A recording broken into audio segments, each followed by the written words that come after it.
दफा social media में और मीडिया में एक स्पेकुलेशन के तौर पे ये चल रहा है, कहीं 50 रुपए, कहीं 47 रुपए, कहीं 80 रुपए की कीमतों का इजाफा पेट्रोल और डीजल में कल रात से काफ़ी गर्दिश में है। और उसकी वजह से जो किल्लत है वो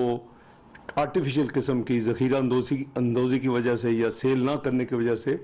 कुछ रिपोर्ट्स आई हैं। आपको याद होगा कि रिसेंटली पिछले हफ्ते जो एक रुपए की डिवैल्यूएशन हुई और रुपए की कदर में कमी और फिर पेट्रोलियम मसनूआत का बैनुल-अक़वामी मंडी में करीबन 11% तक का इजाफा वो हमें सामने रखना पड़ेगा। पिछले 4 महीने में 1 अक्टूबर से लेके 31 जनवरी तक, आज 29 है, 29 जनवरी तक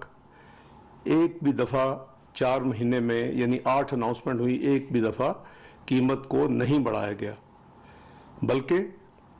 पेट्रोल में और डीजल में करीबन 19-20 रुपए की कमी की गई